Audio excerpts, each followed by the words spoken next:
Olá, nossa querida audiência, eu me chamo Cosme Leite, sou contador, sócio da R Monteiro e vou apresentar para vocês mais um episódio do Pode Contar. Antes da gente dar início, eu peço para que vocês deem uma olhada lá nas nossas redes sociais, @rmonteiro.contabilidade. Não deixa de dar uma olhada também no nosso site, lá no blog a gente tem colocado todas as notícias do mundo empresarial, aí para vocês acompanharem e ficarem sempre muito bem informados. Para dividir a mesa hoje aqui comigo do Pode Contar, eu trago ele, Dr. Daniel Cabreira, seja muito bem-vindo. Primeiramente, obrigado por ter aceitado esse convite aí, para participar e a gente dividir e conseguir bater um papo aí, falar um pouco de direito e outras coisas. Eu que agradeço enormemente a oportunidade. Vamos conversar, acho que falar sobre um tema que eu gosto muito, né? Que é direito, minha carreira. Vamos em frente. Obrigado. Muito legal. E aí, para começar então, eu queria que você se apresentasse, falasse aí quem é o Daniel Cabreira, como começou no direito, trazer um pouco aí da sua trajetória pra gente, por favor. Legal. Na verdade, a minha carreira é interessante, que assim, não foi algo que eu planejei, né? Eu, quando era moleque, eu queria ser caminhoneiro, então é uma coisa totalmente Acontece, amava. Nas melhores famílias, não tem problema. Amava caminhões, meu pai viajava muito comigo, então quando tava trânsito na estrada, para mim era uma conquista, porque eu ia lá conversar, interagir, eu queria isso, né? Mas aí aconteceu, eu na verdade fiz primeiro vestibular para engenharia mecânica, que já tinha uma relação com essa questão automobilística aí, né? E aí eu fiz a primeira bateria de provas lá na FEI, eu passei na FEI, né? E quando eu vi o nível da exigência e tal, como eu morava sozinho já nessa época, eu tinha que me sustentar, eu falei, ou estudar ou trabalhar. E aí eu fiquei um tempo só trabalhando, e aí no caminho teve aqueles mentores da vida, sabe? Então tinha uma pessoa nessa época que me influenciava, era um senhor, um amigo grande, né, que a gente tem contato até hoje, né? Acabou que ele falou, Daniel, direito é uma área tão abrangente, né? Tenta, vai fazer, de repente você se encontra ali, né? Pior que ele tava certo, né? E aí eu fui, no final desse ano que eu larguei a FEI, eu prestei vestibular, aí passei na Direito São Bernardo, me orgulho muito de ter me formado lá, tenho amigos muito fraternos ainda de lá, né? E aí começou, no começo não fui assim um grande, bom aluno, assim, era por morar sozinho e tal. Às vezes é responsabilidade também, assim, de casa. E trabalhava bastante também, né? Então sempre chegava no horário ali de aula, já estava super cansado e tal, né? Mas sempre tive essa coisa de ir aos poucos e conhecendo a carreira e aí eu tive um outro conselho muito importante, esse do meu pai, né? Que ele falou, quanto antes você for fazer o estágio, talvez seja melhor, né? Então eu conversava, via lá na minha classe, lá as pessoas que faziam o estágio entendiam bastante. Então eu trabalhava até então na área de vendas, né? Que eu acho que é uma coisa até que complementa um pouco a atuação. Muito. Né? E aí fui fazer estágio já logo de cara. Eu tava num bom emprego essa época, eu tinha um dinheiro lá guardado. Eu falei, eu vou investir nisso. Quando eu passei, se eu não me engano, ou no segundo semestre da faculdade já, ou entre o primeiro ano e o segundo ano, né? Aí eu já fui para um estágio e até um amigo meu, que é meu padrinho de casamento, que me indicou nesse primeiro estágio. Tive uma sorte tremenda, assim, pois a gente pode até detalhar um pouco as experiências aí desse período, que foi muito, muito rico, né? Foi um estágio hoje ele deve ser uma das maiores empresas de cobrança do Brasil. Na época já era grande, ela tinha filial no Brasil todo. E eles tinham um jeito diferente de gestão lá do jurídico, talvez por não ter uma noção da importância disso naquele momento, né? Eles tinham lá 3 advogados e 18 estagiários, até mais, 20 estagiários. Só que esses estagiários, eles talvez conseguiram angariar lá uma equipe que se envolvia bastante, né? Só que a gente estava no segundo ano da faculdade e fazia trabalho de advogado, né? Então, para a empresa, teve seu resultado, talvez questionável hoje em dia se a gente pensar, né? O que foi, mas assim, para a gente, o que a gente angariou ali de experiência de foi vivência, fantástico. né? Pra você ter uma ideia, eu, terceiro ano da faculdade, mais ou menos, a gente viajava para as filiais da empresa para ir fazer auditoria de processos judiciais. Imagina, um menino que tinha acabado de sair das fraldas, Segundo ano, né? Recebido lá pelo gerente lá das filiais, a gente dando uma de auditor e tal. Mas foi muito, muito rico, assim, de cumprir prazo, muita pressão e tal. E eu sempre fui... Ali, quando engrenou ali, eu falei, putz, acho que aqui vai ter um caminho, né?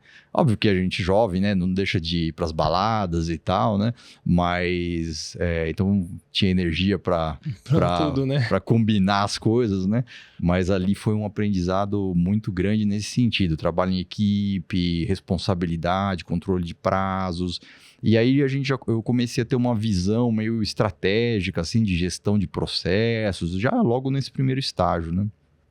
Depois eu fui para um outro escritório. Esse escritório também foi uma sorte, entre aspas, né? Porque sorte diz que é oportunidade com competência, né? Isso aí. E esse outro estágio também é um amigo meu até hoje, que mora na Inglaterra, o Fernando, um amigão meu, que me indicou, ele já era estagiário lá. Mas como eu vim com essa experiência, quando eu entrei lá, aconteceu de uma advogada mesmo, que cuidava dos fóruns lá de São Miguel, Paulista e Itaquera, né? Ela tinha saído, eu fiquei um pouco de tempo lá, ela logo saiu. E aí eu fui metido lá, fui lá bater na porta do chefe e falei, doutor, o senhor me permitiria? Ok, fala aí. Não, você já tem, ué. Eu já tenho. Né? Eu falei assim, será que eu poderia cuidar dos fóruns de São Miguel e Itaquera, né? E era banco, a gente advogava para banco, e eram processos estratégicos, assim, de banco, foi também uma... Aí ele falou, olha as coisas, né, bem anos quase, né, porque já fazem alguns anos isso, né? Ele falou assim, se não prejudicar o que você faz aqui de estágio, pode pegar. O que ele estava me convidando era o seguinte, era que eu durante o dia fizesse fórum e no final da tarde à noite, ou a hora que eu me virasse, eu fizesse os prazos. E aí eu fui para cima mesmo. Então eu acabei fazendo as duas coisas. É óbvio que depois ele viu que estava funcionando, ele colocou lá um estagiário, começou a me ajudar e tal. Essa época a gente ia no fórum e pegava fichinhas físicas assim, e tinha que anotar à mão, colar as publicações, não tinha nada de sistema, estava começando o sistema nessa época, né? E lá, aí, de novo, lá começou essa coisa de eu olhar gestão de processos, assim, até eu, nesse escritório, chama Pérez de Resende, é um escritório que existe até hoje, é muito grande também. Eu até ganhei lá, o escritório ganhou um prêmio lá com esse meu trabalho, que eles pegaram uns títulos podres lá, umas dívidas antigas, e aí eu conhecia bastante de Excel, né, desse outro trabalho, e planilhei tudo, a gente fez umas metas, aí foi mostrar isso para o banco, aí o banco difundiu isso até em alguns outros escritórios, e com base nessa estratégia, a gente foi cobrando o que realmente tinha, e deu um super fruto, ganhou até um prêmiozinho lá, o escritório de recuperação dessa carteira, que era uma carteira bem ruim mesmo. Esse foi um case lá. E de lá da Pérez eu fui para Glésio Rocha, que aí era um escritório que me inspirou até a formatar o meu escritório, né? Era um escritório na Bela Sintra, era um escritório, né, super boutique, com clientes assim de alto nível, assim, um atendimento bem personalizado. E aí eu fui para lá ainda fazendo estágio. E a gente rompeu uma barreira ali que talvez para mim não foi tão positiva, vamos dizer, porque eu entrei com o escritório num modelo que eu acho ideal até hoje, assim, né? Que eu lembro até na época que a gente tinha lá até copeira que vinha servir, tinha 2, 3 tipos de bolo pra gente, era um negócio, um requinte assim, Sim. Não só no nosso atendimento de equipe interna, como sobretudo o atendimento do cliente, né? Cliente. Era bem personalizado, super tecnicamente qualificado e tal. Aí, com o tempo, entrou um sócio novo e esse cara tinha uns clientes de carteira maior, assim, né? E aí ele trouxe a Oi, a gente começou a atender a Oi, então eu atendia a Oi na filial no Rio de Janeiro, num montante grande mesmo, massa, né? E aqui em São Paulo a gente fazia uma parte dessa carteira, que é no Código de Defesa do Consumidor, você pode entrar com a ação no estado que você mora, né? Então, mesmo sendo zona de cobertura lá no Rio, caía processo em São Paulo, Tudo que caísse da Oi em São Paulo, o escritório cuidava. eu cuidava da ArcelorMittal, então essas duas carteiras principais, e a gente tinha outras empresas grandes de implemento agrícola, tinha um monte de coisa. E aí, só que o escritório começou a crescer, aí mudou desse da Bela Sintra, foi para um prédio na Bela Sintra com a Paulista. Aí, quando estava mudando para uma casa no Pacaembu, aí eu saí para abrir meu escritório. Né? Então, essa história não é recente, isso já faz mais de 25 anos já, né? 25 Caramba. anos. Eu vou falar depois, quando a gente for falar do... Mas já para deixar aí no radar, a gente vai falar um pouco sobre o seu escritório, mas eu quero depois que você resgate um pouco a influência dessa área de vendas, porque a gente, antes de começar, a gente tá falando de teatro, de desinibição e tal. Sim. E ser empresário é vender, né? Então, Sim. a gente fala desse processo de vendas, como que foi para você. E aí, quando você iniciou, então, você sentia o direito de uma forma, mesmo no estágio e tudo mais. E como que é esse direito hoje em dia? Você vê que teve muita transformação ou é basicamente a mesma coisa com algumas coisas soldadas aí durante o caminho? Eu penso assim, que a prática do direito, eu acredito que mudou bastante, né? Tem alguns aspectos negativos que eu acho que a formação do profissional, que foi altamente impactado pelo processo digital, né? Então, hoje você tem até uma carreira de estágio, só com uma dificuldade muito maior, né? E o estágio hoje ficou mais mecânico, vamos dizer, sei lá, mais reduzido a algumas atividades mais burocráticas, né? A gente tem várias histórias assim, do tipo, uma menina que saiu correndo para fazer o protocolo em cima da hora, voltou ralada porque tinha caído, sabe aqueles desesperos? Sim. O outro que deixou o processo cair na poça na Praça da Sé porque estava correndo no dia, E aí escorregou. sabe? Isso obviamente é a parte anedótica, mas o que acontece é que o fórum físico, quando a gente frequentava o fórum, traz uma experiência de um pouco de relacionamento, né, com os profissionais ali que a gente tem que respeitar, que são profissionais muito valorosos ali dos cartórios, né? Às vezes você, como estagiário, você vai ter contato com o juiz, que é aquela coisa, né? Você fica morrendo de medo e tal. Essa tarimba, e tem muito também do próprio andamento do processo civil, que o estágio físico, você ir lá ver o processo, anotar, às vezes você errava a anotação, tinha que voltar no fórum no mesmo dia, porque o advogado precisava ali da anotação direito. Manipular aquele processo físico é altamente enriquecedor, né? Então, eu acho que isso foi muito impactado, né? Porque você tem hoje o processo digital, você tem contato ali com os andamentos processuais, ok? Mas você não tem aquela dificuldade de tirar dúvida com o cartorário que está nervoso, que é mal-humorado, aí você ter aquele vínculo, às vezes, que você cria num cartório, sim, com certeza. né? Eu lembro, numa época, fazia Fórum Central, né? Que é um prédio, assim, então o que a gente fazia? Todos os estagiários faziam de baixo para cima, ficava naquela lógica da menor para o maior vara, né? Da primeira até a que acabar. Eu fazia o inverso, subia para o último andar e eu fiz amizade com o tempo ali. Então eu deixava minhas fichas, era difícil o cartorário deixar as fichas, aí deixava as fichas era o quê? Era para solicitar o processo, aí ficava ali no balcão, aí você ia pegando o processo e anotando. Então esse relacionamento que já veio um pouco dessa área de vendas e tal, é algo que talvez hoje falhe, né? Seja uma falha aí na formação do estagiário para virar um profissional. E aí você pensar nisso, que esse cara vai ter que se relacionar com o cliente, depois com o juiz, com a parte contrária. Então, eu acho que isso ficou altamente impactado, né? E depois, de outro lado, de uma forma talvez positiva, hoje, em alguma medida deturpada, mas acho que positiva, é o acesso do cliente à noção de direito, né? Os direitos que as pessoas têm e tal. Às vezes vem muito exagerado, né? A pessoa faz uma pesquisa lá, acha que virou gênio, entra na IA lá e acha que, tô com a resposta aqui, escreve isso aí para mim, né? Às vezes vem umas coisas assim, mas isso é o exagero. Na média, eu acho muito interessante as pessoas estarem cientes dos seus direitos, né? Então, nisso melhorou muito. Às vezes a bola vem bem redondinha pra gente por conta disso. Então, acho que isso foi uma mudança crucial, né? E aí, assim, da prática do dia a dia, né? Hoje você tem um sistema que te avisa, né? De todos os andamentos. Se você quiser, pelo menos lá no escritório, a gente tem uma inteligência artificial que transforma o juridiquês em português para informar o cliente dos Legal. andamentos. Tem várias e várias facilidades, né? Querendo ou não, né? A própria inteligência artificial na produção de textos, os textos mais burocráticos, mais simples, isso ajudou demais, né?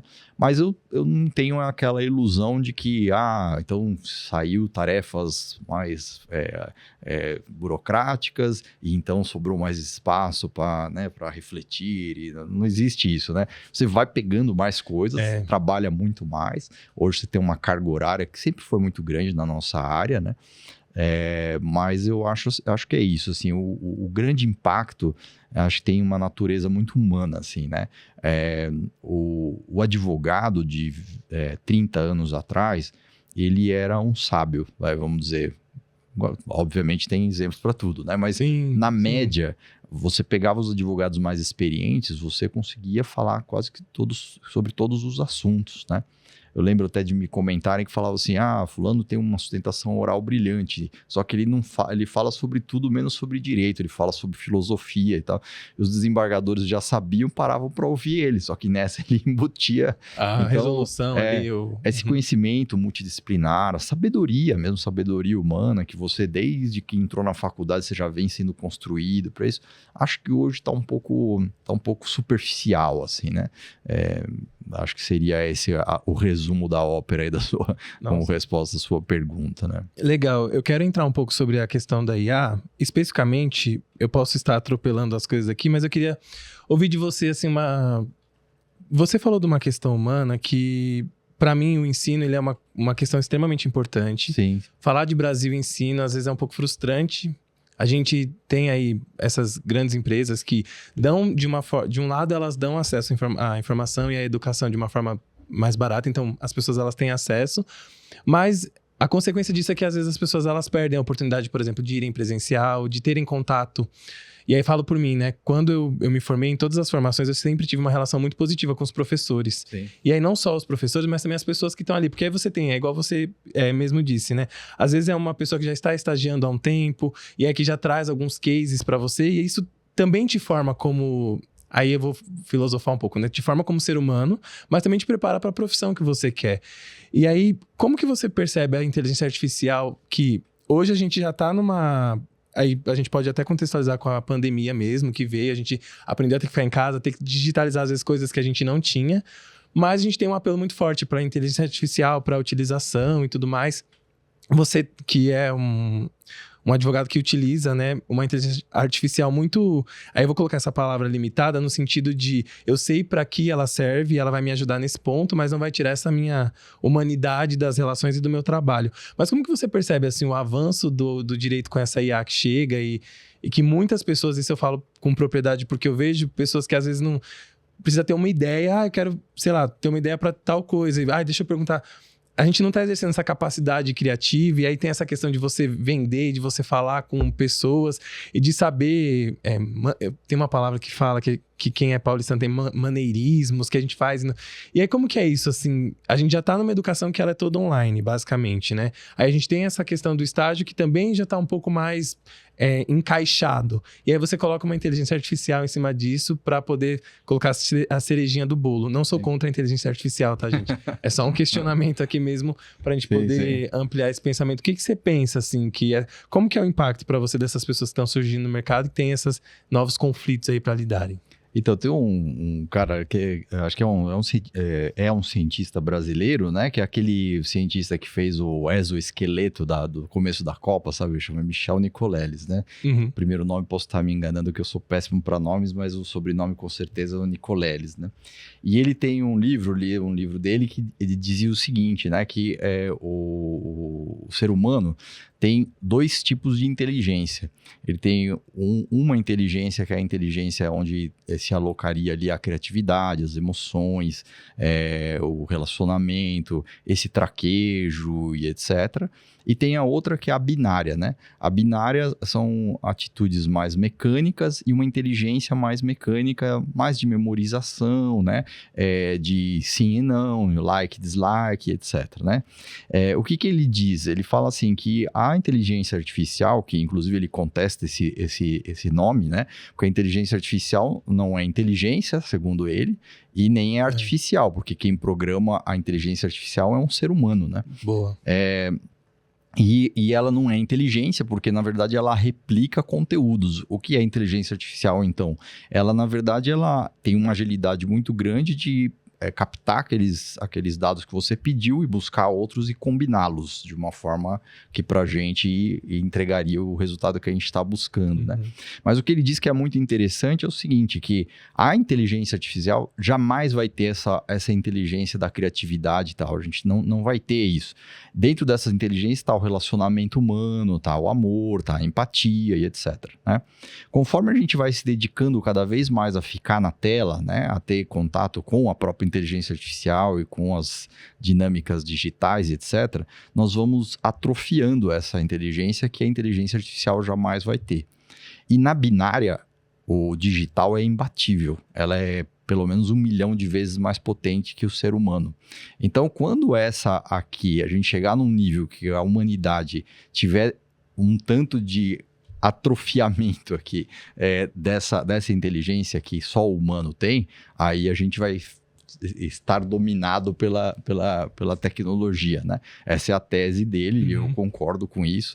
A gente vai começando a comparar, né, a geração de jovens agora. Eu tenho um filho de 20 e uma menina de 16, né? Então a gente vai comparando como eles se relacionam. Você vai hoje numa loja, por exemplo, você faz uma pergunta um pouco fora do script de treinamento, o cara já balança, assim, porque ele parece que esqueceu, assim, aquele traquejo social. A gente começa já a ver isso, né?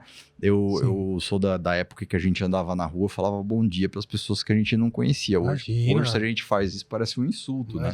Você então, tá incomodando, né? Os relacionamentos, eles estão mudando, acho que até de forma radical, né? E aí eu vejo nisso esse enfraquecimento dessa inteligência que é só humana, né? Então, dito isso, voltando aqui para a área jurídica, né? Você imagina só que direito é uma área essencialmente humana, né? Por mais que você tenha lá que grandes estudos e tal, é uma área dedicada ao relacionamento dos seres humanos, né? Quando a gente decidiu ser civilizado, né? Precisou escrever lá as regrinhas da brincadeira em algum lugar. Basicamente, o direito é isso, né?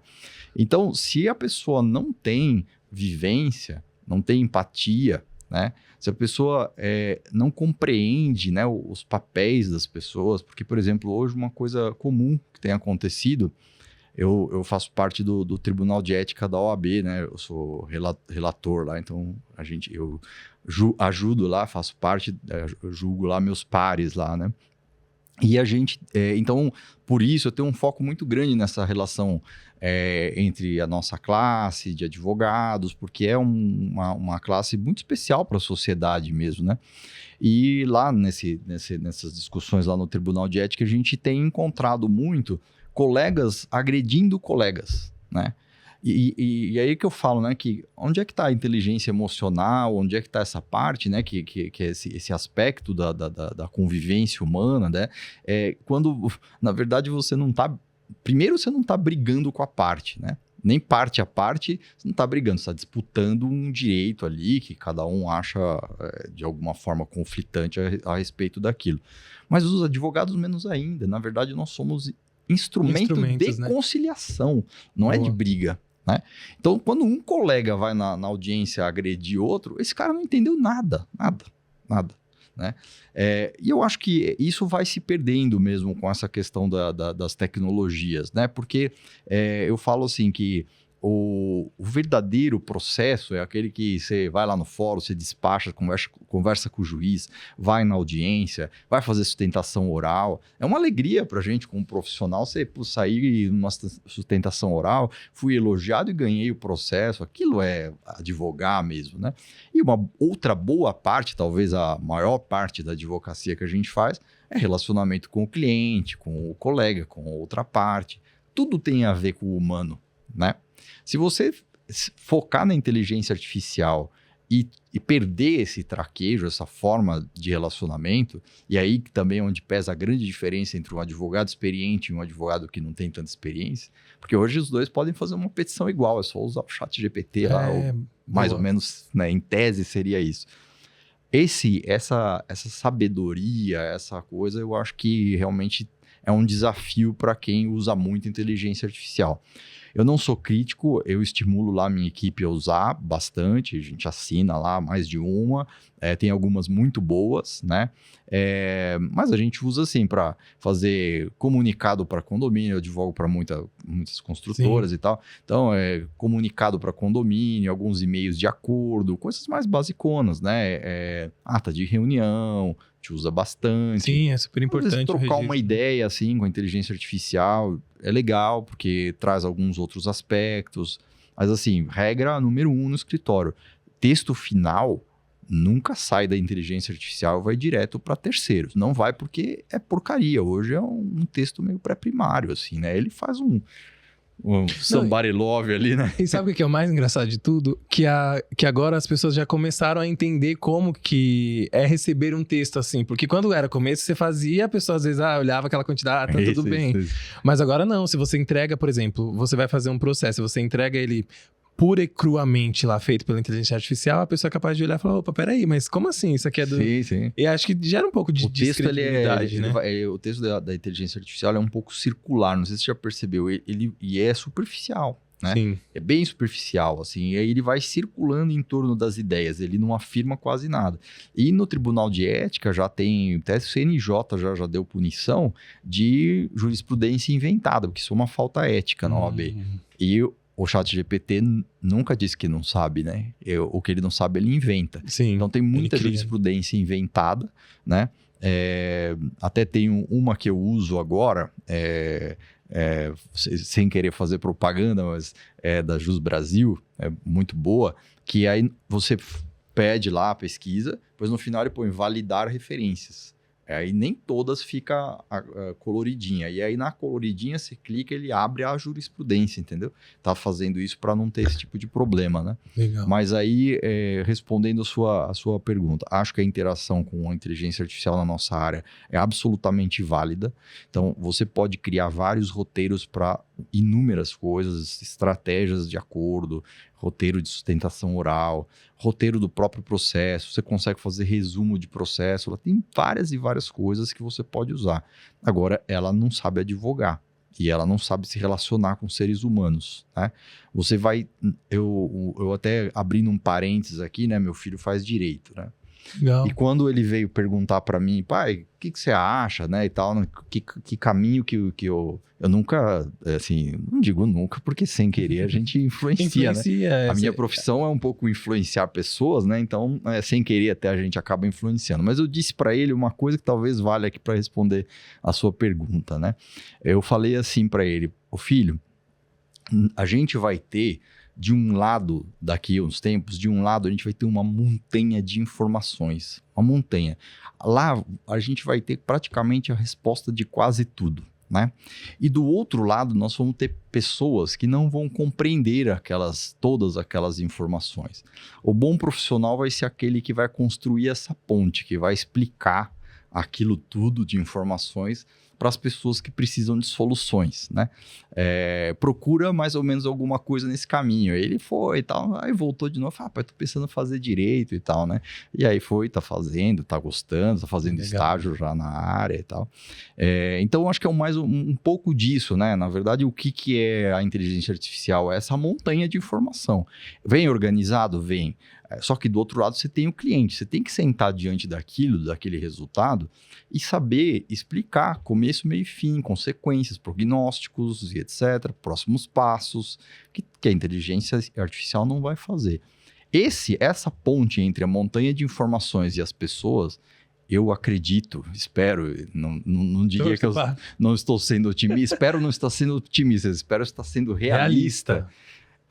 O ser humano jamais vai conseguir deixar de ter esse papel, né? Esse papel é exclusivamente do ser humano e os bons profissionais são aqueles que realmente conseguem se fazer entender, né? Basicamente é isso, né? Não, muito legal. Eu tô lutando com esse negócio segunda vez aqui. Não, mas tá na frente de microfone. Não, mas tá tranquilo. E aí e esse processo de mudança, ele vem, né, de quando você começou falando das fichas, até os processos começando a ser digitais, até as planilhas que até então não se tinham hábito, hoje provavelmente a gente passou por aquele momento que a gente não vive sem planilha, de repente a gente não vive mais sem as automações, as inteligências artificiais.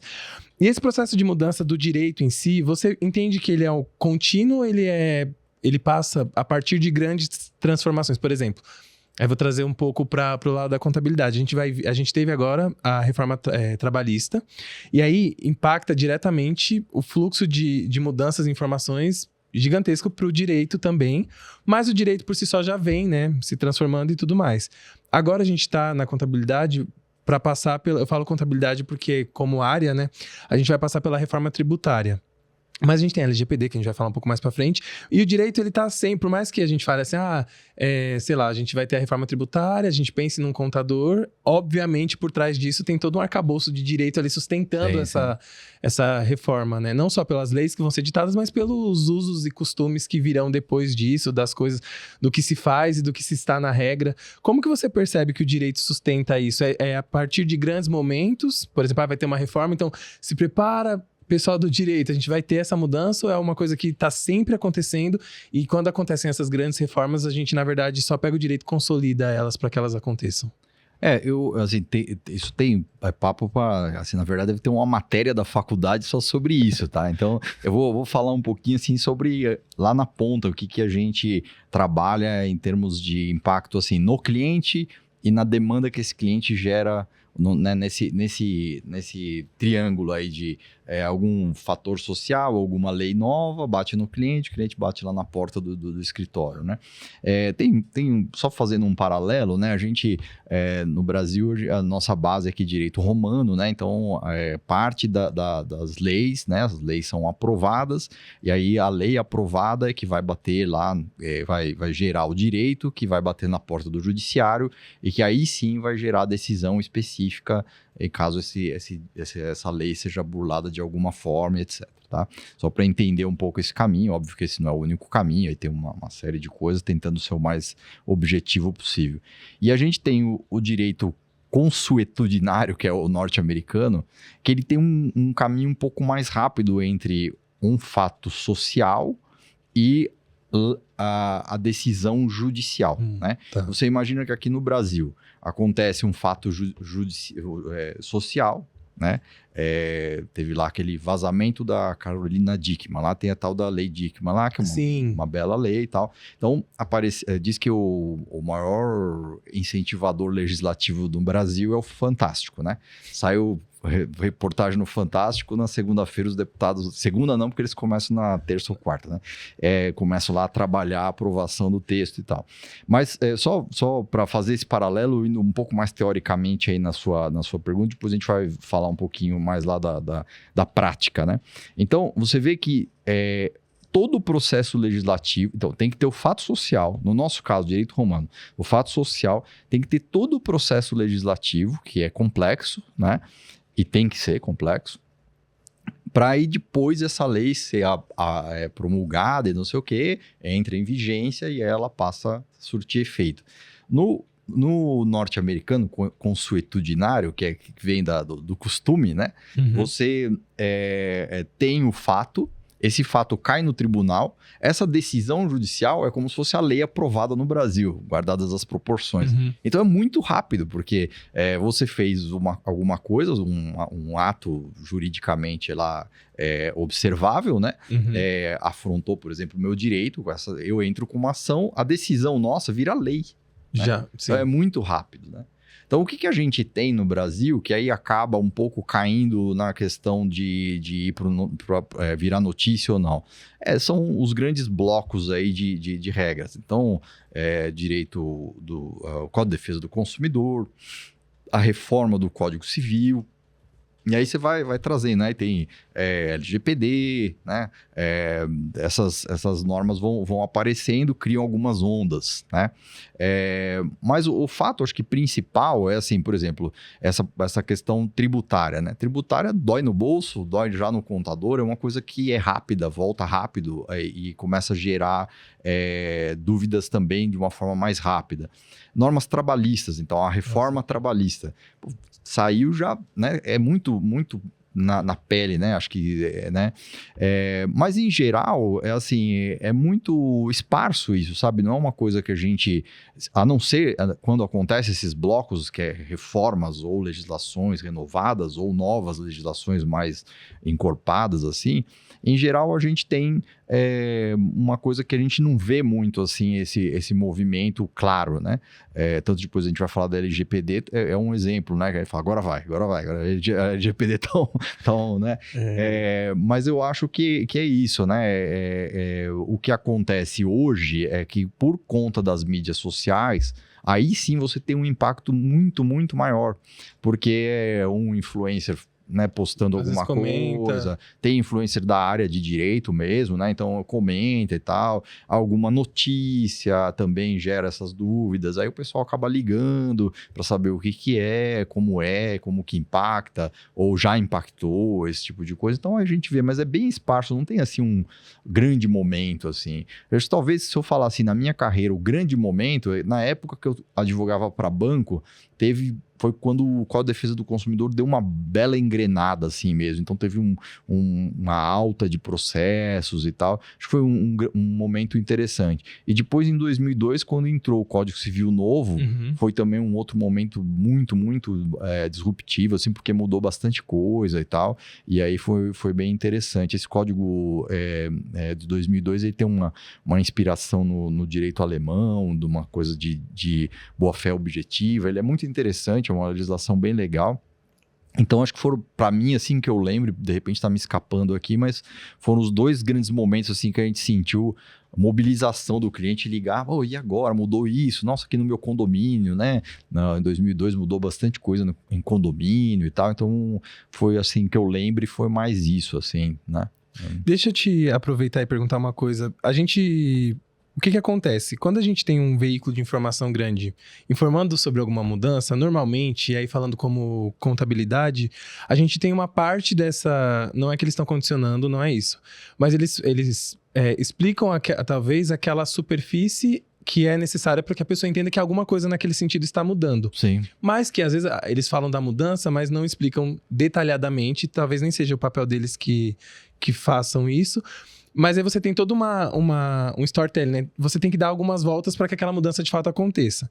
E aí, como é anunciado em grande massa, às vezes, a superfície do iceberg, o que acontece? Às vezes é gerar uma demanda das pessoas estarem com dúvida. Aí elas vão para a internet e aí acabam buscando fontes que nem sempre são confiáveis. E aí elas acreditam numa coisa e aí acaba gerando... eu não queria usar esse termo, mas é para falar das fake news, assim. Sim. E aí, de repente, se cria e se consolida um conhecimento. Assim, é igual você falou, teve o programa no domingo, aí a pessoa às vezes nem dorme, acorda na segunda-feira já, meu Deus, é isso, e vai mudar e vai trocar. E aí, às vezes, consolida. Não sei como que é pro direito. Na contabilidade, às vezes, a gente encontra, assim, algumas coisas que eu nem falo que é culpa do cliente, tá? Mas como a informação foi dada, e às vezes é uma informação superficial, e aí você tem alguns influencers que não são pessoas que são da área, às vezes é só a pessoa que pegou de fato para disseminar a notícia, aí fala, e aí cria-se esse consenso e a pessoa liga já, não, é isso e tal. Você chega a receber muito isso, assim, do lado do direito ou costuma ser mais tranquilo? Assim, no meu escritório, porque a minha persona lá no escritório é diretor de empresas, sócio de empresas, assim, um pouquinho maiores, médias e maiores, e executivos. Então, como tem uma certa senioridade, é difícil vir, assim, perguntas mais, assim, vindas diretamente da imprensa. Acho que tem um filtro, assim, mais legal. Mas, assim, na família, né? Nos grupos aí, às vezes aparece. Mas eu vou fazer um desafio aqui pro nosso... Entra na internet e coloca, assim, dor no peito. Aí, em 4 cliques, você vai achar um infarto. Né? Porque, assim, se o dor no peito te leva a uma doença crônica, né, no negócio, para responder questões de direito é a mesma coisa. Se você pegar uma dúvida do direito, em 4 cliques você está no erro. Assim, porque o que é que acontece ali nessa estrutura, sabe, eu já fiz pós de direito digital, atuo nisso, eu entendo um pouquinho, né? Sim. É que... a economia da atenção, que é a economia que a gente vive hoje, né? Ela está baseada no medo, né? Então, em todos os assuntos, em 4 cliques, você vai chegar em alguma coisa que tem que te gerar alguma emoção relacionada ao seu medo, ao seu temor, né?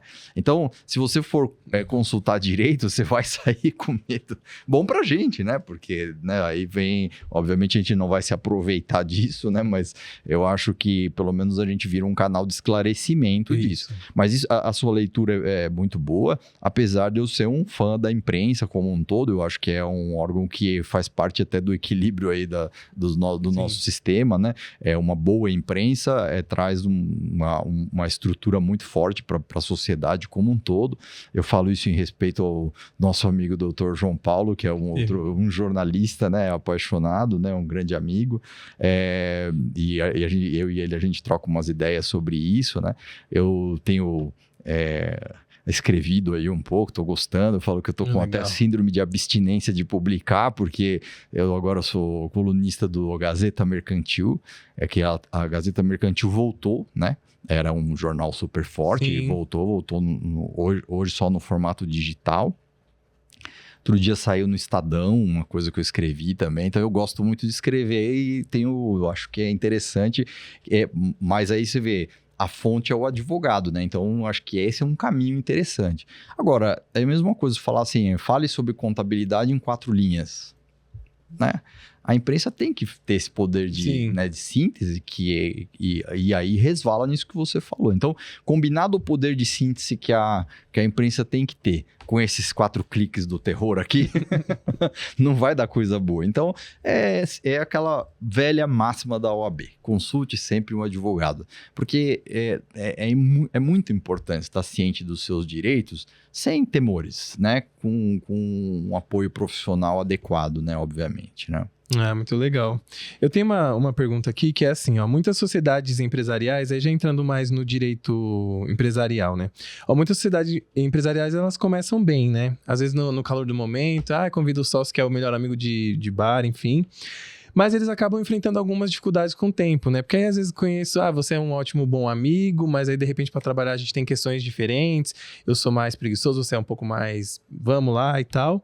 E aí com o tempo essas dificuldades elas aparecem. Então, quais são os cuidados jurídicos aí que são fundamentais, tanto para montar uma sociedade quanto para encerrar ela com segurança? Sim. Já pensando até um pouco aí no foco do seu trabalho. Legal. Acho que foi quinta-feira passada, eu fiz uma palestra na ABDFAM, que é a Sociedade Brasileira de Direito de Família. Legal. Eu estava falando para advogados. E o meu tema era constituição e dissolução de sociedade de advogados. Então, se os próprios advogados têm que ter esse cuidado, você imagina um empresário comum, né?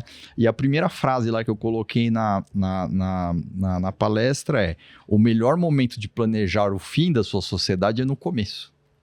Né? Porque aquela velha, eu repito isso muito, né? Abrindo aqui um parênteses, né? Eu digo assim, a minha missão na advocacia, e aí vai além de qualquer coisa, de dinheiro, sucesso, vai além de qualquer coisa, realmente é uma coisa que eu descobri no decorrer da minha carreira e talvez seja a minha grande paixão, assim. Trazer o direito, as questões jurídicas para onde ela tem que ser. É tirar aquele estigma do advogado que só é o resolvedor de pepinos ou apagador de fogueiras, né? O advogado, na verdade, ele tem que estar na formação da decisão, né? Qualquer decisão, ela tem que considerar os aspectos jurídicos, senão ela é falha, né? Porque você imagina, olha, eu achei o melhor negócio do mundo, né? Eu vou, sei lá, começar a abrir uma venda aqui para vender órgãos, aqui vai dar super certo. Pô, mas é ilegal isso, né? Então, se você não considerar os aspectos legais, já nasceu morto, né, o negócio, né? A morbidez bateu pesado aqui, né? Mas aí é o seguinte, né? Você trazer essas questões jurídicas para o momento de formação das decisões não é o que se chama aí no mercado de advocacia preventiva, por incrível que pareça. Porque no mercado, a advocacia preventiva é revisar o contrato antes de assinar, né? E, na verdade, o contrato já é a materialização de uma decisão empresarial. Então, o que a gente faz, e que é uma coisa que eu falo, é a minha missão na advocacia, é estar com o empresário nas decisões estratégicas. né? E a gente faz isso de uma forma, modéstia à parte, muito bem sucedida, porque a gente tem uma proximidade, a gente tem um atendimento muito próximo do nosso cliente, de parceria, né? Eu tenho um MBA em gestão estratégica de negócio, que é para entender o negócio do cliente, para a gente poder fazer opções jurídicas / estratégicas, jurídicas / gestão também, né? Então, aí eu vou dar essa volta, mas vou responder aqui. Então, os cuidados, óbvio, que você precisa ter é saber primeiro se o seu negócio é legal, né? Acho que hoje no mercado, se o seu negócio for tão inovador a ponto de não ter esse negócio no Brasil, em algum lugar do mundo vai ter. Então precisa fazer o benchmark, né?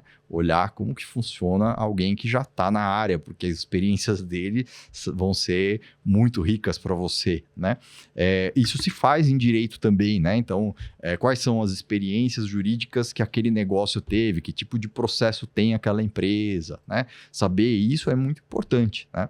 Mas eu penso assim, base de tudo, né? Plano de negócio, né? Aí você tem o plano de negócio. A partir do plano de negócio, você vai descobrir que tipos de contratos você vai precisar, pelo menos para começar.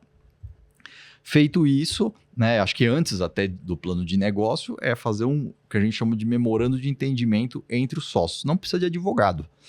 Desculpe os colegas aqui, com perdão, mas assim, para fazer o memorando de entendimentos, ainda mais com inteligência artificial, põe todos os seus combinados num texto.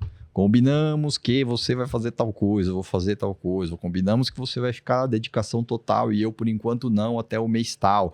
Combinamos que quando tiver lucro, para distribuir lucros, primeiro a gente vai pagar a minha mãe que emprestou dinheiro, a fulano, ciclano. Põe todos os combinados no papel, joga no chat GPT e pede para fazer um memorando de entendimentos que vai sair. Tá? Não vai sair uma maravilha, mas vai ser um pouco falho, porque tem uma estrutura que a gente desenvolve, que é toda regra que não tem penalidade, não é regra, né? Então você tem que fazer, tem uma multinha, tem uma multa diária, tem alguma penalidade, tem que ter, né? E aí fez um memorando de entendimentos que tem que ter um prazo. Esse prazo, ele vai para o plano de negócio. Então, ó, vamos supor que o memorando de entendimentos coloque lá, 120 dias, a gente tem que estar com o contrato social pronto. Uhum. Em 120 dias, esse plano de negócio tem que estar tinindo, e aí em todos os aspectos. Aí, plano de negócio também deve ter modelo lá na IA, né? Mas o Sebrae é muito bom para fazer isso. Sim. Muito bom. Do memorando de entendimentos tem que nascer o contrato social da empresa e a gente indica fortemente, que é uma coisa que não é muito comum, eu não preciso nem falar, talvez você saiba, que é o acordo de cotistas, porque eu falo muito, né, lá na Rio Monteiro. O acordo de cotistas, ele é o documento complementar ao contrato social, onde a gente vai colocar as regras que a gente não quer que se tornem públicas, que são regras estratégicas, do tipo metas, quanto vai ganhar cada um, até quando você vai ficar na empresa, se você quiser sair, como você vende. Como que funciona, né? Se os dois venderem, como é que funciona, por quanto se alguém vende, falecer. se alguém vier, exatamente, que é muito importante, se alguém se divorciar, né, como é que se os sucessores vão poder entrar na empresa, não vão, né? Boa. Se um dos sócios ficar devendo para alguém e esse cara penhorar as cotas, o que acontece? Isso está no contrato social, mas também é da lei, né? Mas só que você pode regrar um pouquinho melhor e tal. Então, o acordo de cotistas, eu penso assim, né? A empresa, ela tem duas funções primordiais, isso está na doutrina, que é gerar lucro e se tornar perene, né? Aqui no Brasil parece que esquece essa segunda parte, mas se você for lá para a Europa, tem empresas que têm 250 anos, né? Passou de 3, 4 gerações, né? E um dos fatores de perenidade da empresa é governança, né? E a governança, nesse estágio inicial mesmo, ela começa pelo acordo de cotistas. Então, eu entendo o acordo de cotistas fundamental, né? Esse é o primeiro fundamento jurídico. O segundo fundamento jurídico, mesmo que seja um papel sulfite, você tem que ter contrato de tudo. Você não pode ter nada que não tenha contrato, né? Eu digo que o começo do fim é quando um chega para o outro e fala, não foi isso que a gente combinou, né? Se depois dessa frase não tiver um contrato explicando aquilo, o juiz que vai decidir. Sim. E aí tem contrato que tem empresa que vai estar num estágio que ele não suporta o primeiro processo judicial em 6 meses, por exemplo, né? Sim. Então, muitas vezes nem se entra com a ação porque o negócio já acaba ali, né? Teve um tempo que eu tinha um relacionamento bem aprofundado com startups, né? E a gente viu casos lá de, olha, sentaram, né? Gostei muito do o investidor falou, gostei muito do projeto de vocês, vou colocar lá R$1 milhão. Os caras saíram da reunião e brigaram. Porque saiu daqui, o cara falou, putz, que beleza, já vou poder pagar meu carro lá que tá atrasado, e aí você me prometeu que pela programação você ia me dar tanto, né? Falei, não, esse dinheiro é para investir no negócio, não vai sair nada para ninguém. Brigaram, né? E não tinha um papel de pão com uma regra dessa, entendeu? Então, eu vejo que é isso. Memorando de entendimentos, faz um bom plano de negócios, isso daqui tem de monte na internet, mas eu indico o Sebrae. Sebrae é incrível mesmo, e tem muito conteúdo gratuito lá, né? Exatamente. Daí é um bom contador, né? Obviamente, porque eu acho que é o nosso braço direito e praticamente esquerdo. Esse contador vai ajudar no contrato social, em todo o planejamento tributário, né? O entendimento se o seu preço vai ser competitivo ou não, né? Porque você vai fazer os cálculos da tributação, Sim. vai saber, né?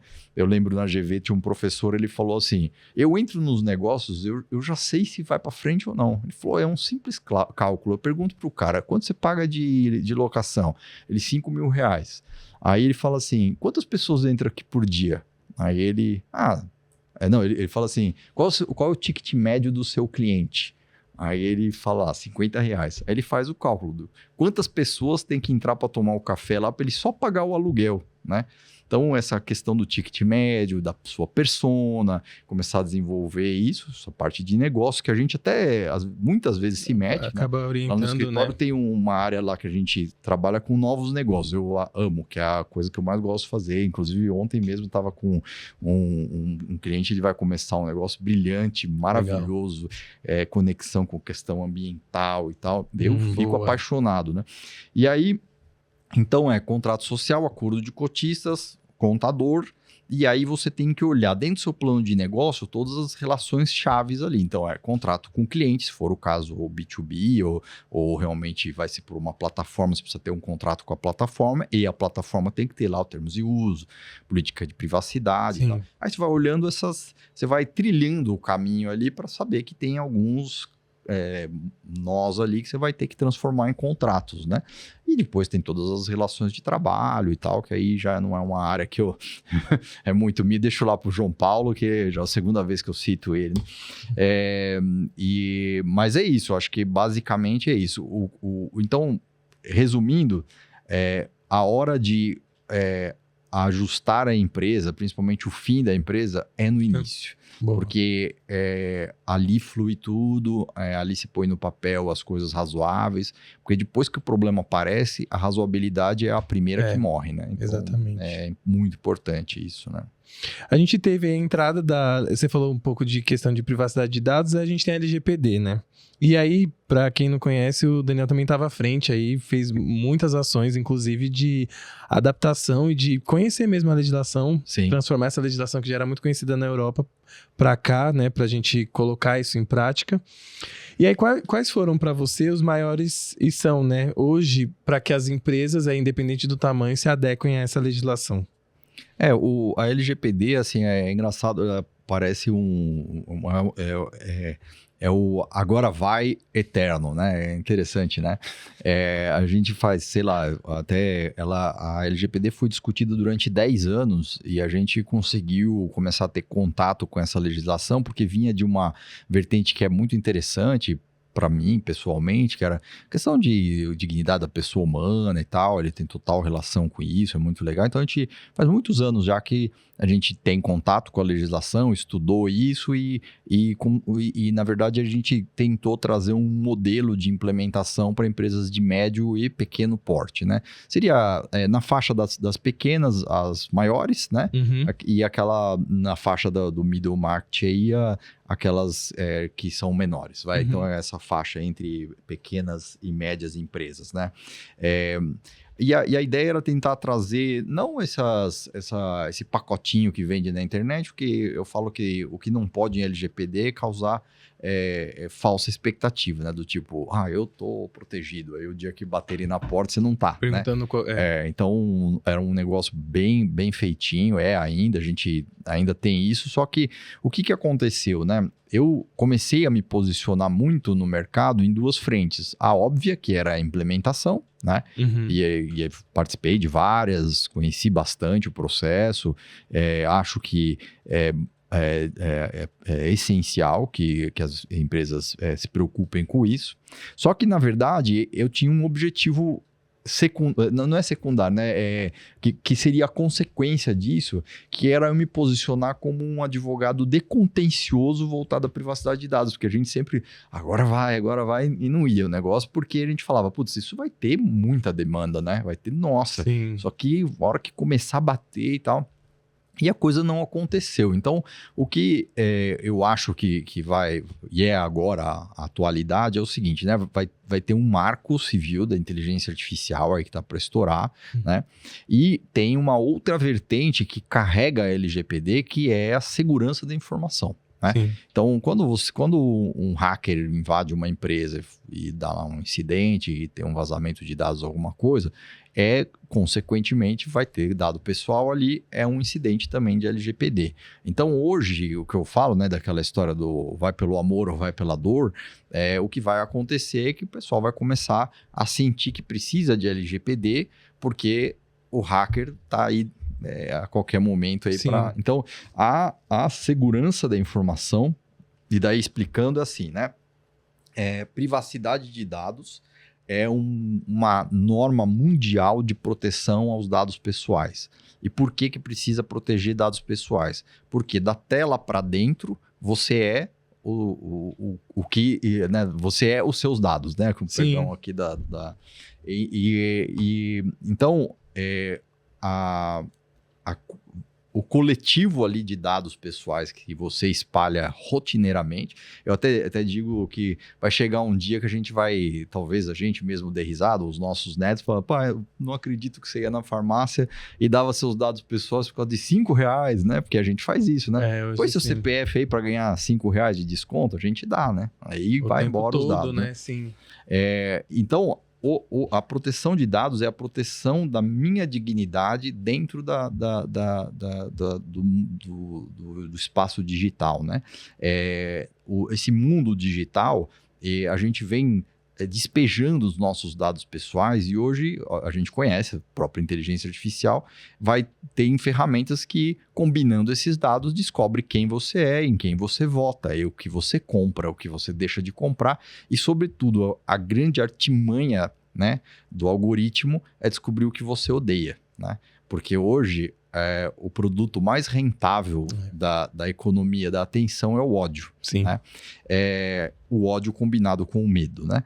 Então, a proteção, a Lei Geral de Proteção de Dados é uma lei magnífica e é uma lei que trouxe vários exemplos para até outras leis, tem uma forma de autorregulação que ela é fantástica. Qual que é a autorregulação?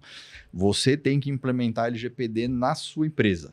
Só que para você estar ok, todos os seus fornecedores têm que estar também. É uma rede, né? Então, você starta aqui e aí dissemina ali. Isso é fantástico. E tem várias outras legislações que estão indo nesse caminho, porque não é só o Estado que vem e me cobra, entendeu? E que cobra o meu fornecedor. Não, eu tenho que cobrar ele, porque senão eu danço junto com ele. Isso é muito interessante, né? Então, a Lei Geral de Proteção de Dados, ela protege a pessoa humana, são seus dados pessoais, de vazamento e etc.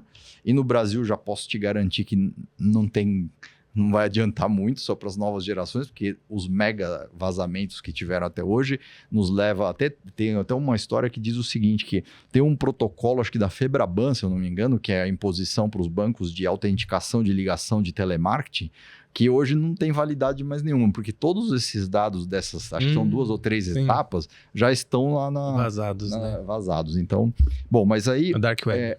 Na Dark Web, exatamente. Aí, a privacidade de dados é essa proteção para nós, seres humanos, então a gente deveria, né, exigir muito, deveria bater aí nas empresas que lidam com grandes volumes de dados e procurar saber que dados tem, etc. Seria quase uma obrigação nossa, mas a gente acaba não fazendo pela correria, talvez. Sim. Né?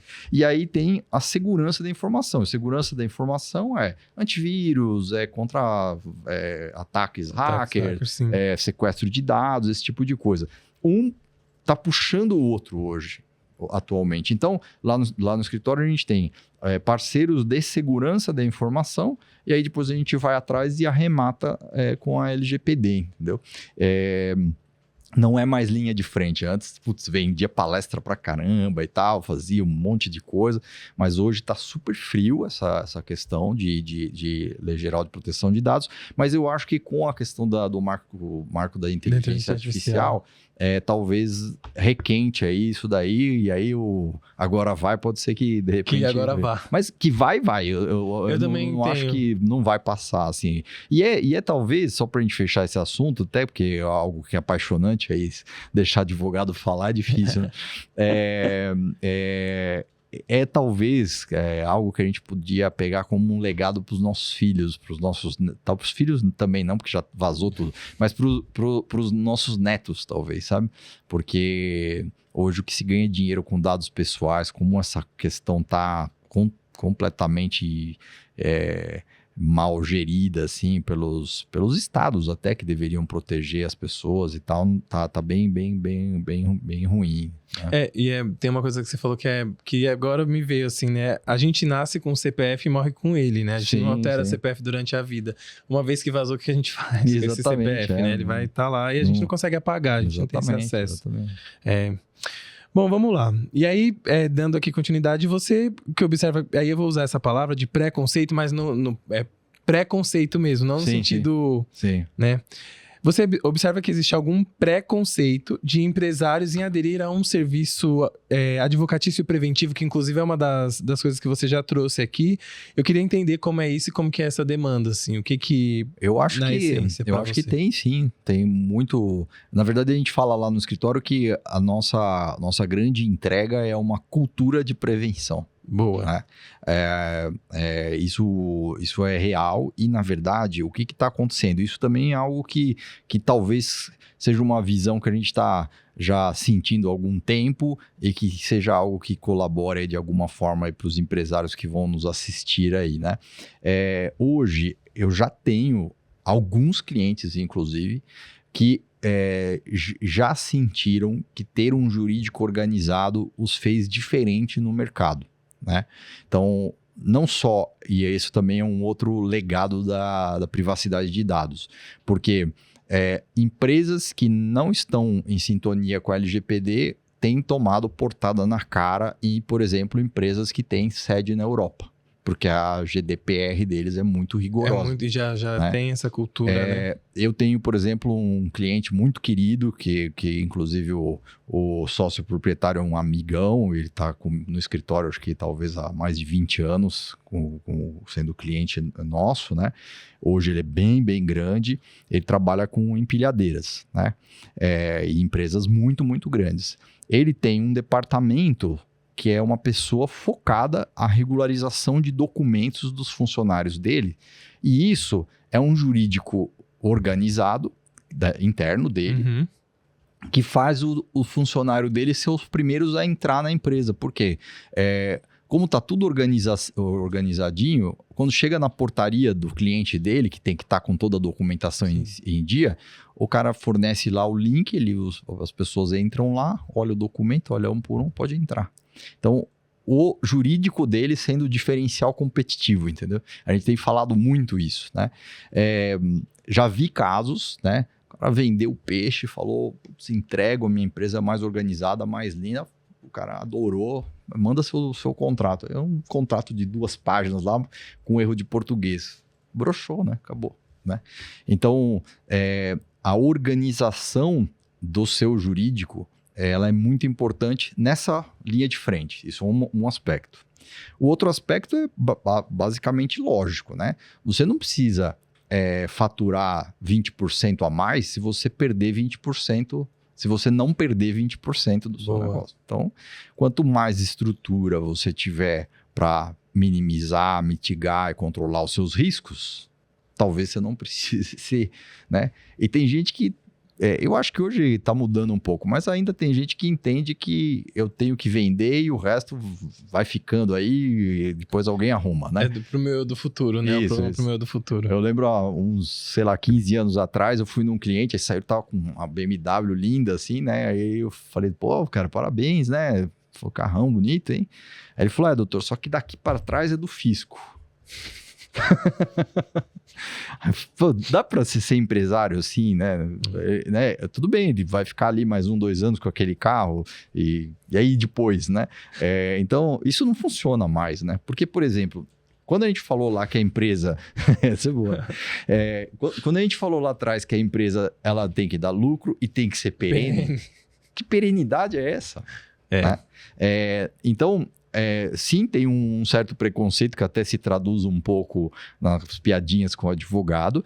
Eu acho que hoje nem tanto. Hoje acho que é o que eu te falei, aquela questão da consciência, dos direitos e tal. Eu tenho visto aí, pelo menos o público que a gente lida, uma boa parte... Putz, os caras entendem, eu até tenho cliente meu que eu falo, agora só falta a sua OAB, né? Porque a gente, hoje ele tem o seu Calado, que é um cliente muito antigo lá do escritório também, já está por volta de uns 20 anos lá com a gente, né? Ele é excelente, ele tem uma noção de gestão de risco, de saber onde tem as questões jurídicas, ele colabora pra caramba quando a gente senta, ele praticamente toca ali as coisas, porque essa cultura de prevenção foi sendo inserida ali no dia a dia dele, ele compreendeu muito bem, né? Eu brinco realmente com ele, falo isso pra ele, que falta só a OAB, né? Porque ele manja demais, assim, né? Inseriu isso. Então, a gente precisa sair desse local, né, que talvez algum empresário ainda tenha, de que o advogado só precisa ser... Primeiro, que o advogado é caro, né? Não é caro, porque na verdade caro é algo que só te traz despesa, né? Então, se o advogado te entrega alguma segurança, então é investimento, não é algo que é despesa, né? Então, essa é uma noção que eu acho que é importante, né? E que a gente consegue difundir bem, né? Que é o jurídico como investimento e não como despesa, né? Então, primeiro, o preconceito de que o advogado é caro. Segundo, que esse advogado inserido ali no dia a dia, ele vai te trazer uma série de visões, de cuidados e também de arrojo, né? Porque quando você está bem respaldado, você vai ser arrojado, você vai assumir riscos calculados, né? Que fala muito no Sebrae isso, né? Como é que você calcula o risco de uma coisa que você não entendeu nada? Você precisa de alguém que te explique, né? Sim. E a gente sair desse local que a gente é o resolvedor de pepinos, entendeu? Na verdade, a gente é um auxiliar, é um apoio em boas decisões estratégicas. É isso que a gente faz. E eu acho que tem sim muito que a gente caminhar para reverter essa imagem de despesa, de resolvedor de pepinos. A gente, na verdade, é um parceirão dos empresários e a gente tem que estar inserido sim no dia a dia, em reuniões estratégicas, decisões estratégicas, novos projetos, contratos mais robustos, clientes estratégicos, né? Eu acho que é muito nesse sentido. E até na possibilidade do que você trouxe a palavra de arrojado, né? Eu acho que a gente, às vezes, vive uma... Aí é uma questão de visão minha. Às vezes a gente tá tão preso nessa rotina do tipo, e aí por falta de conhecimento mesmo, a gente não pensa no que vem depois. Então, a nossa margem de atingimento, sei lá se existe essa palavra, é até tal ponto, né? E aí, de repente, a gente tem um advogado que olha e fala, não, mas peraí, por que você... tenta quebrar um pouco essa barreira, olha para isso, olha para aquilo. Eu acho que também é um pouco do espaço do empresário ser criativo. Sim, criativo é óbvio, dentro de toda a regularidade legislativa. Não, mas tem e tudo isso, mais.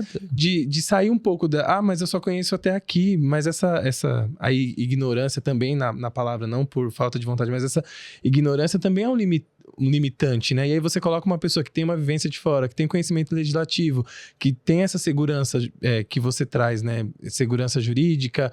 O próprio viver do empresariado também te transforma um advogado muito à frente.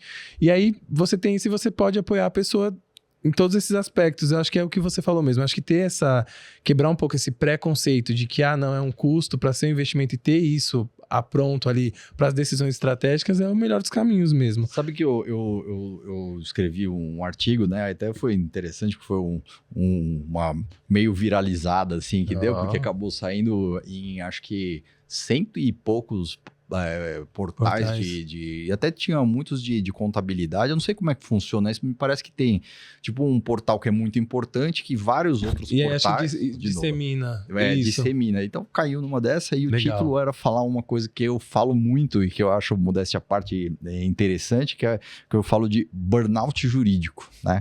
Aí eu falei, putz, que é isso, né? Eu já tive casos de cliente, conselheiro de empresa, altamente experiente, sênior, assim, muito bom. Conhecedor, né? Tal. Conhecido, inclusive, no mercado, que entrou num negócio como segundo negócio, ou como investimento, ou como terceiro negócio. Uhum. E o que se deu nesse negócio com ele não aconteceria jamais se tivesse um mínimo de atenção ali. E ele não teve atenção por quê? Porque ele tem a vida profissional dele. Né?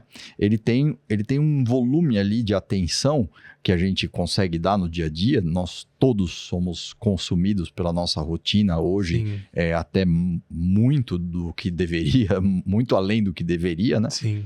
E aí a nossa atenção ficou inteiramente consumida por aquilo ali, que é o negócio principal dele. E ele entrou num outro ótimo negócio, grande até, como o segundo ou terceiro negócio, e ali deu burnout, porque ele não tinha capacidade de ter a mínima atenção ali. Então, se ele tem um parceiro jurídico e fala assim, ó, cuida para mim, né? Ou me acenda aqui os alertas que eu preciso que você acenda, ele teria até ganhado muito dinheiro com essa empresa. E ele teve um prejuízo milionário aqui. Né? Então eu falo, o burnout jurídico é isso. Você tem toda a capacidade de gerir juridicamente ou em todos os sentidos, ser completo como um gestor do seu negócio. Só que a sua atenção tem limite. Sim. A partir desse limite, é burnout. Vai ter coisa que vai passar que você fala, nossa, como é que eu não vi isso? E ainda você não culpa, viu? Né? Não viu porque você tá fazendo você tudo, não viu né? porque a sua mente, como qualquer outra mente humana, não tinha capacidade de olhar para isso. E aí, se você colocar nesse contexto que o gestor não tem o traquejo jurídico, o conhecimento jurídico, essa lacuna aqui, ela é altamente perigosa. Né? E aí vai de novo a questão do arrojo. Quando eu conheço os pontos, mesmo que eu não tenha atenção, porque eu deixei alguém ali tomando conta, eu posso ser arrojado, porque eu conheço. Eu tenho ali os nós ali todos na minha mão para poder... Né? Então, eu falo muito de preventivo, só que o preventivo é o que empodera o gestor de ser arrojado também, porque ele vai controlar os riscos para poder calcular esses riscos e tomá-los, né? E tomar novas decisões, né? Você tem uma questão que eu até estava vendo o site e você fala do BPO do direito. Sim. É um produto que você oferece. BPO jurídico, né? Que a gente fala, né? O BPO jurídico. Na verdade, isso é o nome bonito de terceirização do departamento jurídico, né? Eu gosto muito disso e acho que é nesse processo de BPO jurídico que a gente traz essa questão da cultura mais fortemente. Porque o BPO jurídico vai acabar abraçando todas as questões jurídicas, legal, das menores às maiores. Então, desde gestão de processos judiciais, etc., né? E aí é multidisciplinar, né? Às vezes, como é que a gente trabalha, né? Às vezes a gente tem assuntos específicos, que aí como se a gente no BPO fosse o clínico geral, e aí tem assuntos, legal, específicos ou complexos ou maiores e etc., que aí a gente tem que indicar para o especialista e dentro do escritório a gente trabalha dentro do nossa equipe lá ou algum parceiro específico, quando a área é muito específica, né? Para trabalhar essas questões. O fato é que o BPO jurídico vai ser esse abraço no cliente, né? Ele vai estar abraçado em termos de esse olhar estratégico, a revisão dos contratos, que é o beabá, as questões trabalhistas também, e toda a gestão de eventuais casos ou processos que caiam lá no judiciário. Então, a gente faz toda essa gestão. O que eu acho interessante que a gente traz muito é que quando se deu o problema, né? Ou seja, o processo judicial, ali tem muito aprendizado, né? E tem muito aprendizado, não só nesse cliente especificamente, a gente já passou, eu já tive carteiras de processo de 2.000 processos e tal, então a gente já aprendeu muito nos processos judiciais e esse aprendizado ele vem aqui para a decisão. Então a gente entra no cliente lá, vamos supor um cliente novo. Aí olha os processos judiciais, aí deixa eu ver se tem contrato disso, tem contrato disso, aí não tem esse contrato, então vamos ajustar aqui. Você já viu que essa cláusula aqui, porque eu já vi um processo judicial que se deu, pode dar isso, vamos arrumar aqui, vamos complementar, vamos aditar. Então você vai ajustando as coisas. E aí o cliente, eu falo que ele começa a ficar muito, muito bem sintonizado de quando ele aperta o botão vermelho do jurídico. Então ele está lá no dia a dia, opa, aqui, deixa eu apertar aqui, estou precisando de um apoio. E o BPO ele consegue trazer isso, é um negócio bem, bem interessante. E a gente tem lá, a missão do escritório é transformar questões jurídicas em ferramenta de gestão nas relações de longo prazo. Essa está lá escrito em pedra lá, né? E isso, na verdade, é traduzir o juridiquês para o português nas relações de longo prazo. E essa parte, para mim, é o grande sucesso, né? Então, como eu já mencionei 2 aqui, tem cliente lá de 20 anos, de 15 anos, tem cliente de 10 anos. A gente tem uma continuidade muito, muito perene também, porque é a função da empresa, né? Com os clientes. E tem uma tendência enorme a clientes e indicar clientes, que também para mim é o grande certificado, porque como vocês, que eu admiro bastante, eu também tenho bastante foco no atendimento, nesses processos, eu sou bem detalhista nisso, e eu falo que uma grande derrota nossa no escritório é cliente ligar perguntando como está o processo dele, porque a gente tem um procedimento de ser proativo em informá-lo e tal. Então, isso é uma grande preocupação nossa. E é uma sinergia até que eu tenho com o Luiz, né? Sim. Que o Luiz já me ajudou pra caramba nisso. Até a Jana, que trabalha lá com a gente no RH, foi o Luiz que deu a sugestão de eu ir buscar e tal. Então, eu devo muito isso ao Luiz também, né? Eu queria entrar nesse aspecto, porque quando você fala um pouco dos objetivos e do propósito da sua empresa, você fala muito da questão da relação. E a gente começou hoje falando um pouco de IA e tal.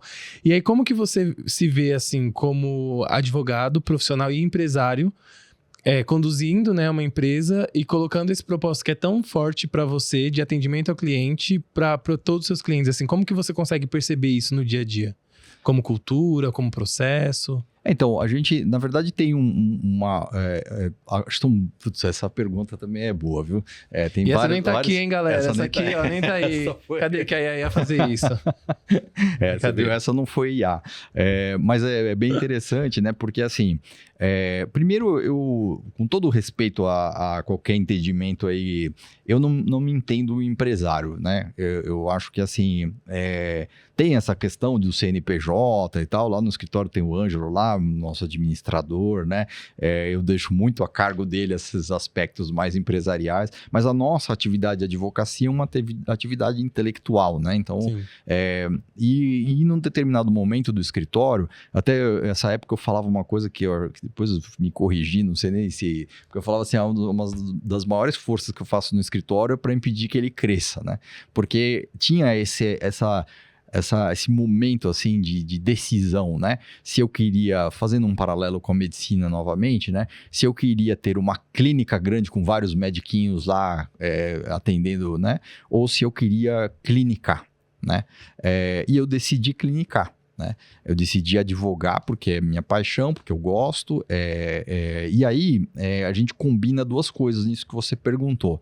Tem lá uma pessoa voltada a processos, a gente tem lá uma dinâmica no escritório de uma reunião mensal de fechamento e depois tem uma reunião quinzenal de processos, de procedimentos. Eu sou muito focado nisso, a gente tem 2 sistemas, tem esse que tem inteligência artificial, que controla prazos, etc. Tem o outro sistema de gestão, vocês que me indicaram, né, que é o OMI, né, que é muito bom, e eu uso mesmo, eu sou um cara que fuça, que tá toda hora ali olhando para relatórios e tal, e tem uma dinâmica minha, pessoal, do que eu vivo a minha vida. Ali no escritório tem uma boa parte das entregas que sou eu, né? Eu sou um cara super cuidadoso, tenho seguro de tudo na minha vida. Eu acho muito engraçado que às vezes, né, o cliente fala, doutor, mas o que você faria? Eu falo, eu não posso te responder, Porque eu sou super cuidadoso, conservador com as minhas coisas, né? Sim. Você tem um perfil, outro, né? E eu penso assim que não há relação possível se não seja transparente. Se eu não puder, até uma vez no BNI, né, que eu faço parte lá no Dinâmico, fiz uma palestra que a primeira fotinho era um desenhozinho com feijão no dente, assim, né? Aí, putz, ninguém entendeu nada, né? E eu falei que parceria real é você estar com alguém que você convidou para participar de uma reunião de negócios, depois de um almoço, por exemplo, e você vê que a pessoa está com feijão no dente e ter a liberdade de avisá-lo sem se constranger, né? Boa. Então, feedback é um negócio que você só dá para quem aproveita, mas de qualquer forma, quando eu recebo, eu acho o máximo, né? As minhas relações pessoais, as duradouras, elas são baseadas em extrema transparência, né? Uhum. É óbvio que aí na nossa operação né, profissional Sim. e pessoal tem aquela máxima que verdade sem amor é crueldade, né? Então você tem que dar uma temperada, mas... Então essa questão de transparência tem a ver tudo com os pilares de governança corporativa. Então, eu entrego internamente no escritório o que eu vendo para o cliente. Lá dentro a gente emite nota de tudo, a gente, que é o mínimo, né? Eu sou membro do Tribunal de Ética porque eu quero realmente ser exemplo na minha conduta ajudar a transformar ética. também. Né? Exatamente, exatamente. Não precisa de nada antiético para você ter sucesso. Não precisa, não precisa. É muito tranquilo você ser transparente com as pessoas que você se relaciona, né? E aí tudo isso se combinou com um cara que foi um mentor muito importante na minha vida, que é cliente inclusive da R. Monteiro, que é o Dr. Antônio Aires, né? Sim. O Antônio, eu conheci ele estava saindo do Demarest, ele há 17 anos foi sócio lá, e eu tinha já uma pegada assim de um atendimento bem requintado, profissional pra caramba, mas ele pegou toda essa dinâmica dessa postura, né? E foi somando pra mim. Não é que ele foi falando como fazia lá, mas na verdade a postura dele já era dos maiores escritórios de São Paulo. E ele, inclusive, num período ele foi sócio do escritório, depois ele se incompatibilizou porque ele foi lá pra Febraban e não podia ficar atrelado ao escritório. Uhum. Ele é meu grande amigo até hoje, né? Realmente foi um mentor durante um tempo, né? E ele me indicou um escritório na Inglaterra, que eu não vou falar o nome, porque senão eu vou entregar a mágica aqui. Não, mas boa. Brincadeiras à parte, para os íntimos eu não tenho problema nenhum de falar, mas é um escritório que tem uma abordagem de posicionamento em relação ao cliente muito transparente, muito lúcida, muito lúcida. E os compromissos do meu escritório, eu me inspirei muito nesses caras. É o benchmark que inclusive você falou lá do começo. Exatamente, você vê que tem coerência aqui, né? Sim, isso aí. Né? Um dos compromissos para questões de média ou alta complexidade, é colocar na frente do cliente um advogado sênior. Né? Eu acho que é algo que é invertido do que a gente vê no mercado. O mercado, em geral, faz assim: o escritório vai crescendo, conforme vai crescendo, na ponta dessa bolha fica o cliente, porque cada vez ele vai ficando mais distante do sócio principal. Boa, hein? Daqui a pouco tem um mega cliente que é a notificação, quem faz é o estagiário corrigindo a IA e manda ver, entendeu? Uhum. E a gente sempre, desde que eu abri o escritório, eu inverti isso. Na verdade, quando era possível eu atender diretamente, eu sempre atendi, ia nos clientes. As minhas reuniões todas com meus clientes eram feitas dentro da sede deles, era uma questão que eu fazia, né? Hoje já não dá mais, porque já tem que ir delegando e tal. Sim. Mas a ideia é essa, né? E isso combinando um pouco das tecnologias, né? Que é uma boa parte da equipe em home office, que isso ajuda a gente a dar uma enxugada no custo, usar um pouco das benesses aí da tecnologia, uma visão muito empresarial, muito de gestão estratégica do direito, né? Com entregas bem efetivas e tal. Isso tudo o Antônio me ajudou, assim, muito, né? Legal. E aí a gente consegue ter um atendimento realmente de um escritório nível de grande porte aí de São Paulo, só que com um atendimento super personalizado, boutique, uma coisa bem dedicada ao cliente, né? Então, é um grande diferencial aí que eu acho que tem repercutido muito bem, né, nos últimos anos aí, né? Muito legal. Lembrando, pessoal, que todo o contato do Dr. Daniel vai estar aqui embaixo. E aí o link também da sua empresa, a gente vai deixar todas as redes sociais aqui, vocês vão Na conseguir verdade, eu vou até fazer uma correção, porque eu não vou diretamente deixar os contatos, até por uma questão ética, que a gente não pode ficar fazendo muita divulgação, né? Mas fiquem à vontade aí, né? Se quiserem tirar o conversar, a gente tá diretamente aí, sempre aí na ativa para ouvir esses contatos aí, né? Legal. ESG, né? Que aí a gente tem as questões ambiental, social e governança. Você chegou a falar um pouco de governança. Eu queria saber contigo, é um tema muito falado ultimamente, e como que você percebe que o direito pode apoiar, então, o empresário nessas 3 áreas aí, que é uma área só, né? Na verdade, assim, né? Primeiro, você vê que como vai conectando as coisas, né? O ESG hoje tá se formando um certo preconceito, assim, do falso ESG, né? Que é o cara que se vale de que tem, mas você vai ver, não tem, né? Que é tipo uma LGPD assim que tá... Isso, tipo um LGPD que vão fazer que tem e tal, né? Então tem tido um certo preconceito, porque o ESG é um negócio que tem que ser uma semente que vai passar por dentro de toda a empresa. Ela tem que permear tudo e por meio desse processo as entregas serem ESG, né? Então não é simplesmente, eu vou... Teve uma época até, é incrível isso, né? Que as coisas... Uma vez, não sei quem que era uma atividade até semelhante à sua, que tinha ISO 9000, né? Eu fui perguntar, caramba, que legal, cara, deixa eu ver aí o processo. Aí era só o arquivo que tinha ISO 9000, não sei como, isso nos anos 90 e tal. O cara fez um ISO 9000 que ele falava que tinha, mas era só de um processo, não era né, de tudo. Sim. Então é mais ou menos isso, né? E ESG, na verdade, eu traria para quando a gente falou lá do memorando de entendimento, do plano de negócios, porque se você quer ser perene, você precisa já estudar isso daí. É muito importante que o seu negócio tenha uma conexão com o meio ambiente, que é o E, né? Uhum.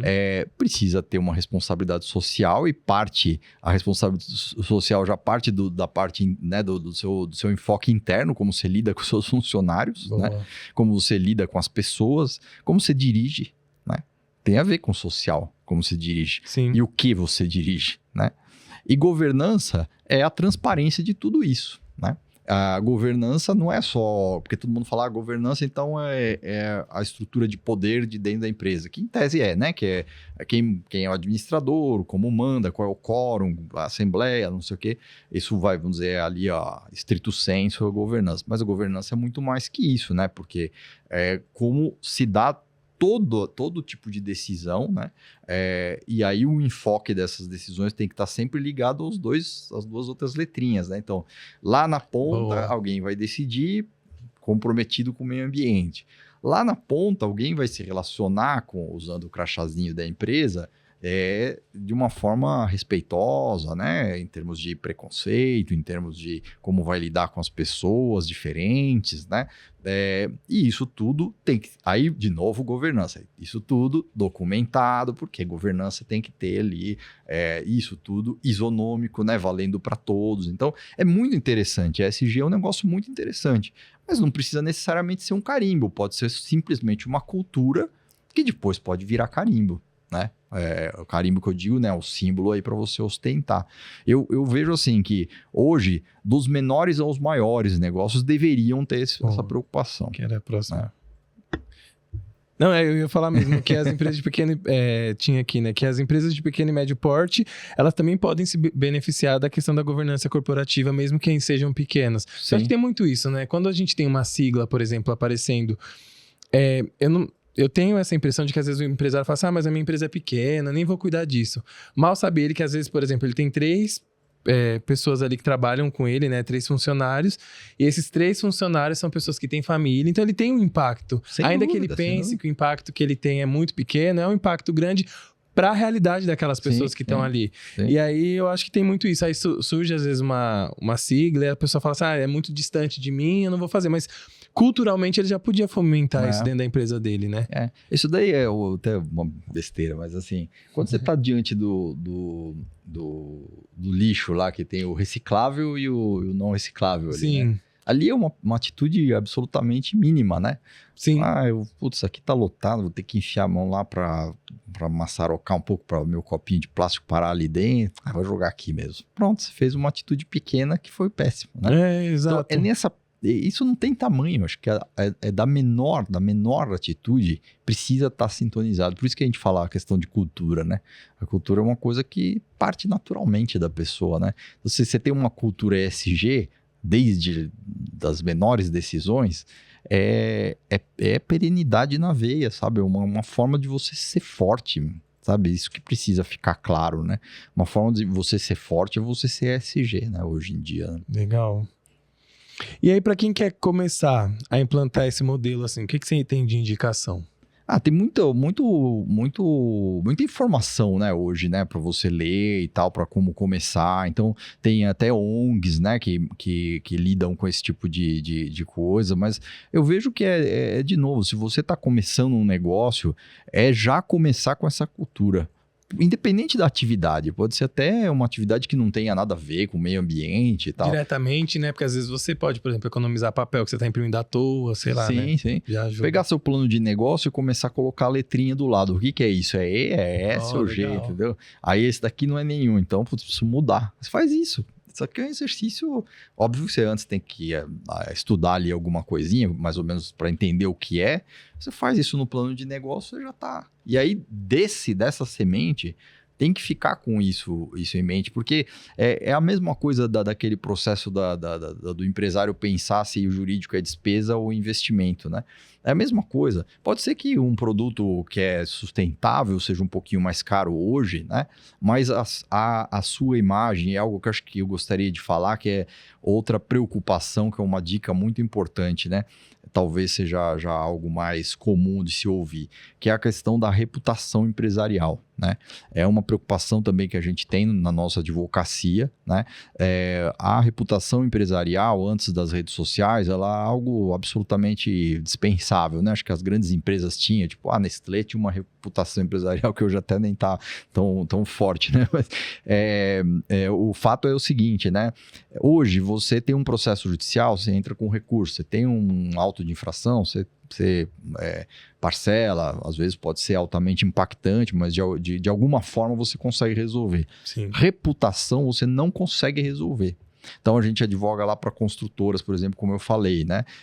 A construtora teve um problema grave lá estrutural. Todos os caras que são ali condôminos vão jogar no Reclame Aqui. Aí quando alguém for comprar o apartamento, vai estar lá. Óbvio que hoje tem um filtro do que é factível e não é, né? Então, se as reclamações são reiteradas e factíveis, né? Que daria para, de repente, acessa um processo judicial, tá lá o laudo falando, acabou, essa empresa acabou. Hoje é o único fator de ruptura de negócio é a reputação empresarial.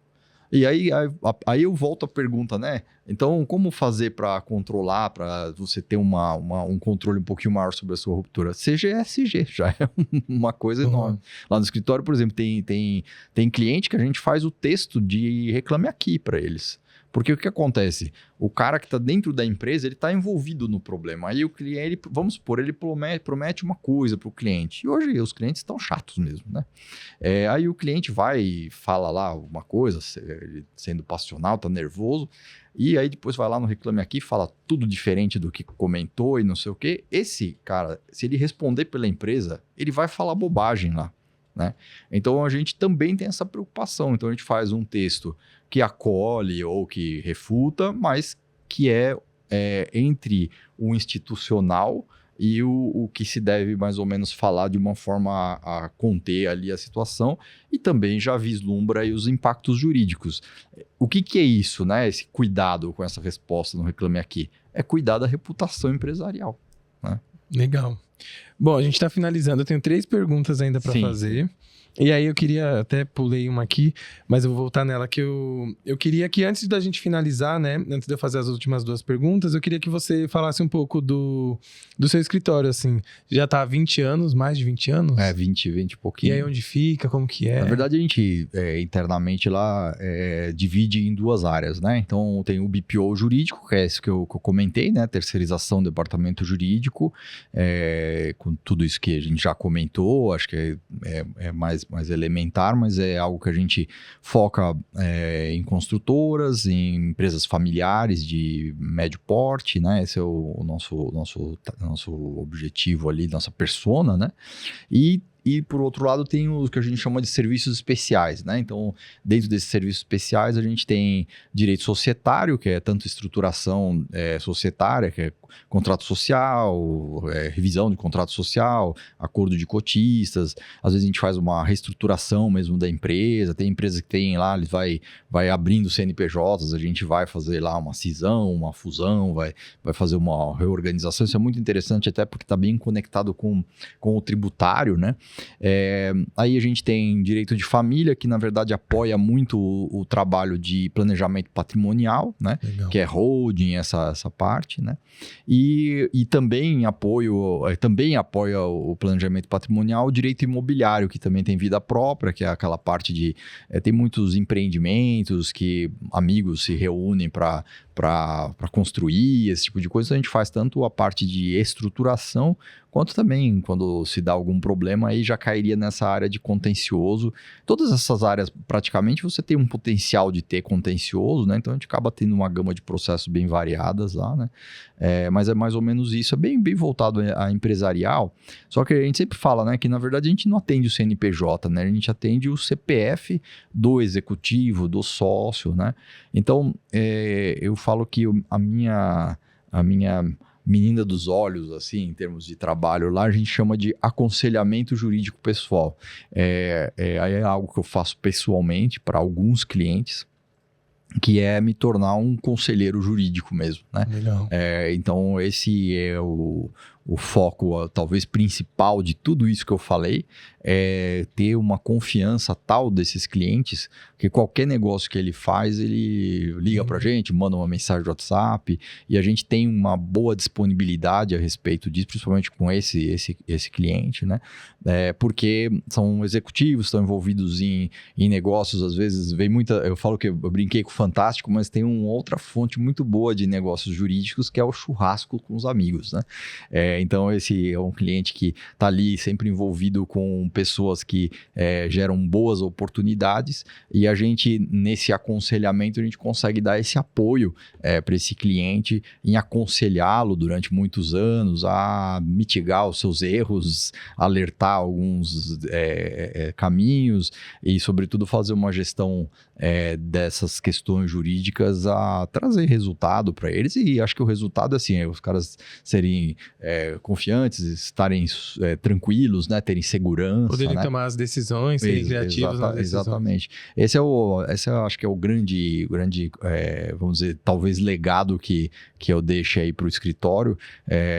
Não estou pensando em já me aposentar, acho que tenho muito gás ainda para queimar. Não, enquanto tá vivo, a trabalho, né? Isso.